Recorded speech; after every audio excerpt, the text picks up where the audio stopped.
ஒரே ஒரு மனுஷன் வேலை தேடி போனானா. வேலை தேடி போகும்போது அவனுக்கு கிடைச்ச ஒரே ஒரு வேலை மரம் வெட்டுற வேலை.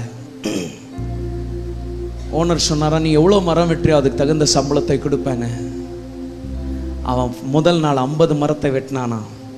ஆனால் 2வது நாள் 40 வெட்டினானா. 3வது நாள் 30 தான் வெட்டினான். 4வது நாள் 20 வெட்டினா. ஓனரை வந்து பார்த்து சொன்னான், என்னன்னு தெரில சார், அதே மாதிரி வெட்டுறேன், ஜோராக தான் வெட்டுறேன், முழு பலத்தோடு வெட்டுறேன், ஆனால் மரம் விழ மாட்டேங்குது. அதுக்கு ஓனர் சொன்னாராம், நீ வெட்டினடா, கரெக்டாக வெட்டின, ஆனால் உன்னுடைய ஆக்ஸ், உன்னுடைய கோடாலியை நீ தீட்டினியான்னு கேட்டார். தீட்டல. அதை தீட்டு முதல்லன்றான். கிறிஸ்தவன் வாழ்க்கையில் யுத்தங்களை ஜெயிக்கிறவன் தான். உங்களால் எல்லா யுத்தங்களையும் ஜெயிக்க முடியும், ஆனால்